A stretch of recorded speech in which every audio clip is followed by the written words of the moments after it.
Takkan lupa pertama berjumpa, ada senyuman di matamu. Cintaku sekonyong-konyong koden karo aku Saryadi. Tapi ku takut mencintaimu, biarlah ku menatap jauh. Jujur aku gak bisa berkata, ada sesuatu beban di jiwa. Ku masih takut mencintaimu. Sekonyong-konyong koder. Mulia kaya cantik menawan, alak indahnya wanita bangsawan. Ya Khadijah istri Rasulullah, pertama beriman. Sungguh Nabi mencintaimu, hingga Allah kirimkan salam untukmu. Ya Khadijah istri Rasulullah, surga menantimu. Khadijah sungguh mulia alakmu dengan Nabi. Dengan Nabi kau selalu tenangkan hatinya, kau selalu berjuang hingga akhir hayat kau di samping Rasulullah. Khadijah sungguh manis ceritamu dengan Nabi. Dengan Nabi kau selalu menenangkan hatinya, kau istri tercinta, ya Khadijah wanita mulia.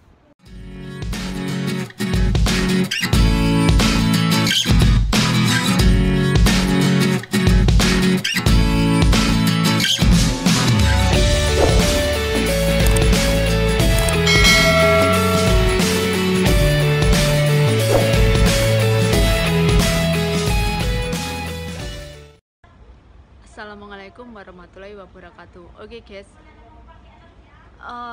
ini ya beberapa kasus-kasus menurut saya yang tinggal. Saya bekerja di Hongkong ini dari 2007 sampai 2020 ya. Itu udah banyak kasus-kasus seperti itu ya. Dari apalagi dulu itu percaya dengan guna-guna gitu ya. Dulu itu teman seangkatan saya itu kesini itu, dia itu mau kesini itu, kalau saya sih prinsipnya sholat gitu aja ya, sholat bawa Quran lah. Dia itu bawa guna-guna dari dukun gitu. Dia bawa semacam apa ya, dibawain dukunnya itu semacam tanah gitu ya. Terus katanya tanah itu harus di apa itu ya, disebarkan di pojok-pojok rumah majikannya, biar majikannya itu sayang sama dia. Maksudnya itu intinya itu. Kan dulu waktu pertama saya kesini tuh banyak sekali kan juga anak yang dipulangkan ya gara-gara nggak bisa kerja, ya nggak bisa bahasa, terutama nggak bisa kerja, nggak bisa bahasa, dan ya intinya itu kurang cukup mental dan tekad gitu ya. Keluar negeri itu nggak jangan nekat, tekad gitu ya. Kalau nekat pasti kamu akan fail gitu ya, gagal. Kalau tekad itu kan pasti ada niatan dan nggak akan pernah selewah gitu. Tahu selewah kan? Selewah itu ya kayak gitu, keluar jalur dari abnormal gitu ya. Masa kalau dulu itu malah lebih parah loh, pakai itu darah men ditaruh di kopinya majikan. Itu kan apa nggak sesuatu yang gila gitu loh. Air kencing ditaruh di tehnya majikan. Ya namanya Hongkong itu kan udah kamera, di mana kamera. Saya pun pertama kerja di sini, kamera itu 2, kamera di rumah majikan itu udah sesuatu hal yang lumrah, yang umum di Hongkong ini ya. Walaupun mungkin 80% rumah majikan itu ada kamera. Ya ada juga yang enggak, itu ya bersyukur. Nah itu kasus kemarin itu, masa itu bikin susu buat anak majikannya ditaruh air ludah. Nah sebenarnya itu mungkin kayak gitu itu kalau kamu dendam sama majikan itu ya diomongkan duduk 4 mata, itu kamu nggak sukanya apa, dia nggak sukanya apa, terus bisa dirundingkan, Kalau kamu benar udah nggak betah, nggak kuat, ya udahlah keluar gitu kan. Jangan, kalau kayak gitu kan misalnya ya entah itu katanya anak Filipin, itu apa ya, bikin malu lah gitu ya, bikin malu citra TKW gitu, kayak gitu kan. Walaupun kadang itu bukan anak Indonesia, tapi di beritanya itu kan jadi semua tersorot gitu, oh tenaga kerja itu begini ya, begini. Makanya sekarang terus para majikan itu takut hingga diperbanyaklah kamera-kamera di rumah ya, karena kasus-kasus hal-hal yang sepele gitu, hal-hal yang bodoh gitulah ya. Kalau kamu ingin majikan kamu sayang kamu, ya kamu tunjukkan kinerja kamu gitu ya, antusias kamu, try your best gitu, bukan dengan cara yang neko-neko. Kalau udah bener nggak suka ya udah kabur gitu kan. Kayak saya, maksudnya nggak suka ya udahlah, maksudnya ya, tapi kaburnya ya maksudnya kalau sebulan gitu udahlah kabur gitu kan. Biar kalau kelamaan misalnya udah 7 bulan itu kan udah kamu potongan kan kesenangan agent gitu loh. 1 bulan kabur itu ya udah nggak apa-apa, buat yang ini semoga dapat kedepannya yang oke, yang baik gitu kan. Nah banyak sekali kasus-kasus di Hongkong itu seperti itu ya guys, dari yang guna-guna. Terus yang lebih parah itu dulu itu 2016 kayaknya ya, itu si Erwiana, itu namanya Erwiana, itu kerja 6 bulan itu disiksa gitu loh. Itu anak baru lulus apa ya, baru lulus semea gitu, dia itu disiksa hingga pokoknya hingga luka parah lah, hingga busuk lah ya kakinya, hingga semua mukanya kurus kering gitu ya. Ini kasus yang terparah itu ya. Dan keadaan seperti itu dia itu disekap gitu ya, nggak bisa ya, mungkin nggak, masih terlalu gimana sih, 24 tahun ya, dia nggak bisa berkutik. Terus apa ya, dia itu dipulangkan ke Indonesia gitu, ke bandaranya itu dipakein pampers gitu loh. Terus cuma dikasih uang $100 kayaknya, tapi tiket udah dibelikan itu ya. Ini pokoknya kasus hingga polisi sini itu, polisi Hongkong ke Indonesia itu lukanya itu sangat parah banget itu Erwiana itu, sampai membusuk itu kakinya. Nah itu, tapi itu majikannya di penjara sih, di penjara 2 tahun atau 3 tahun, saya agak lupa ya. Tapi itu kasusnya itu sangat heboh itu waktu itu ya. 6 bulan, di saat dia 5 bulan itu udah telepon agensi, tapi agensi, namanya agensi kan tetap ngomongnya try your best, mbahmu kui try your best. Tapi kan mungkin dia itu sebenarnya sudah pengen keluar, pengen kabur lah, intinya nggak betah. Tapi agennya itu selalu ngomong pertahankan lah itu ya. Mungkin ya majikannya juga gila gitu ya, di apa itu pakai, kalau marah itu main tangan gitu lah ya. Terus hari-harinya itu tidur jam 2, bangun jam 5 gitu. Terus apa itu ya, makan itu kurang lah ya, sudah istirahat kurang, makan juga kurang, makanya kurus kering. Tiap hari disiksa pakai itu apa, hanger itu loh, gantungan baju. Kadang dipakai itu vacuum cleaner itu yang besinya itu ya. Pokoknya kasihan banget itu.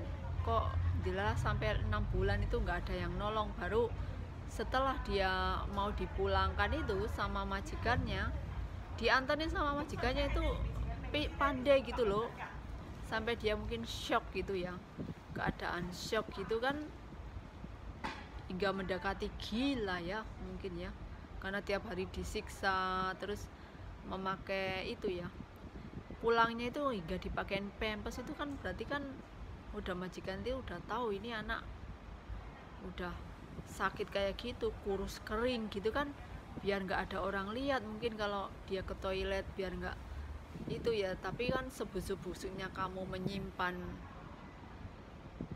apapun gitu ya, tetap di Hongkong ini tetap ketahuan gitu kan ya. Untung aja nggak mati itu ya. Kalau yang waktu di Malaysia itu kan tidur di luar bersama anjing hingga meninggal itu ada kan. Ya pokoknya itu banyak lah kasus-kasus kayak gitu. Itu yang Erwiana. Terus yang lebih parah itu yang itu 2 WNI peperan ilegal itu, dimutilasi oleh bule itu dulu juga bersamaan dengan kasus Erwiana ini, beriringan ini. Ya banyak sekali ya guys. Kalau yang paling parah itu yang dibunuh, itu namanya bulenya itu Rurik Junting ya. Rurik Junting itu kaya loh, itu manajer sebuah bank, itu pokoknya kerjanya di bank gitu ya, bank ya, gajinya itu gede lah. Tapi itu sebenarnya kalau dia itu udah kasus dari negaranya, dia itu kasusnya sepele loh, cuma diputus ceweknya, terus dia itu merasa sedih gitu ya, mungkin karena udah terlalu mencintai ceweknya gitu ya, di negaranya itu di London kayaknya ya, dia kan kuliahnya di Inggris, terus kerjanya di London lah, dia punya ceweknya itu belum mau dinikahin sama si Rurik Junting lah. Akhirnya setelah putus gitu, Rurik Junting dipindah tugas ke Hong Kong ini lah. Dia di Hong Kong, negara bebas ya, namanya bule itu kan suka ke diskotik ya. Lah itu ke diskotik itu ya biasalah, namanya diskotik kan banyak cewek, dari cewek Indonesia, cewek mana-mana lah. Itu kenalah dengan si cewek Indonesia kan ya, tapi dia menggunakan visa paper gitu ya. Visa paper itu kerja ilegal gitu ya. Nah itu 2 cewek itu diboking oleh Rurik Junting itu, diboking bule, dia punya apartemen, punya gaji gitu ya. Lah namanya kayak gitu kan, diboking itu punya dia juga narkoba ya. Lah keadaan narkoba, dia si Rurik Junting biasa dengan cewek-cewek ya, free sex ya namanya kayak gitu. Lah itu pas korbannya itu dilalai orang Indonesia gitu loh, dimutilasi sambil menyiksa, sambil di video apa enggak, gila, psikopat gitu loh. Dia pun di penjara itu sampai sekarang, dia di penjara 8 tahun atau berapa ya, tapi korbannya itu meninggal loh. Udah di itu ya, have sex, free sex, habis itu disiksa 2 orang Indonesia kan, di ini ya, disiksa, dibunuh, dimutilasi, yang satu dimasukkan ke koper, terus yang satunya lagi ditaruh di kresek hitam itu, ditaruh di pembuangan sampah.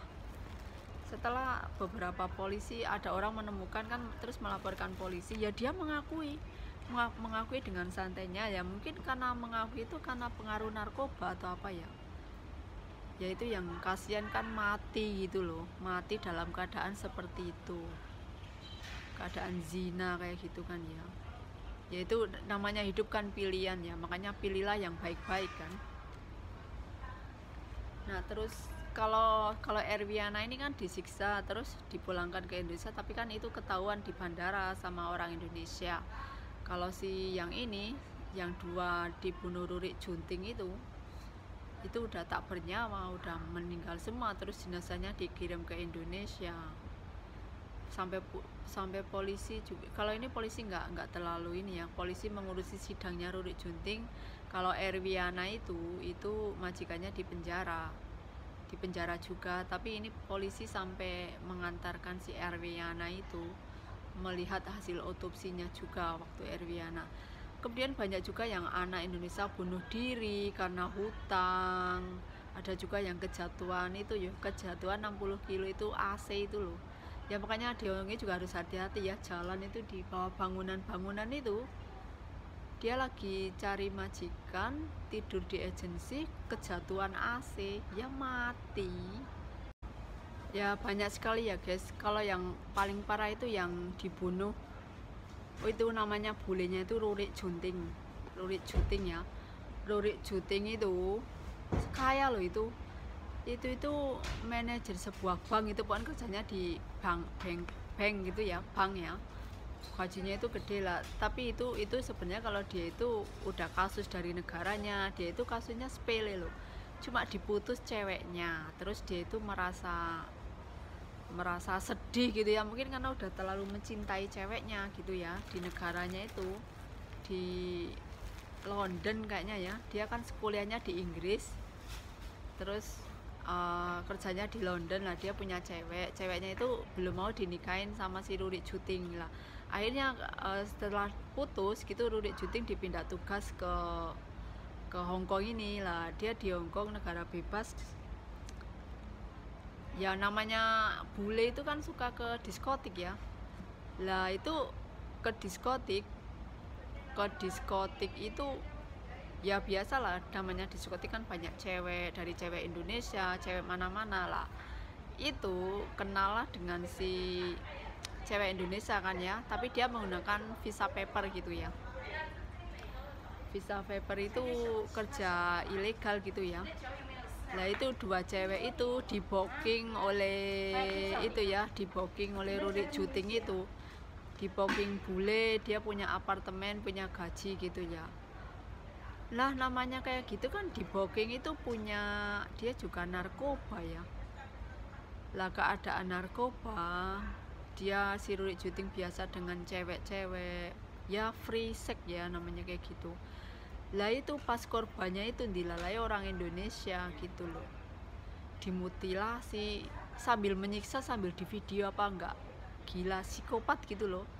Dia pun di penjara itu sampai sekarang, dia di penjara 8 tahun atau berapa ya, tapi korbannya itu meninggal loh.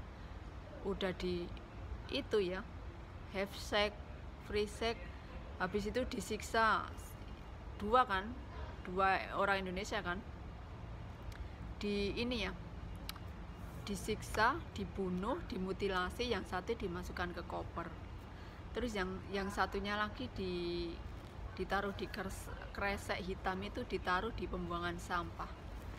Setelah beberapa polisi, ada orang menemukan kan, terus melaporkan polisi, ya dia mengakui dengan santainya ya, mungkin karena mengakui itu karena pengaruh narkoba atau apa ya.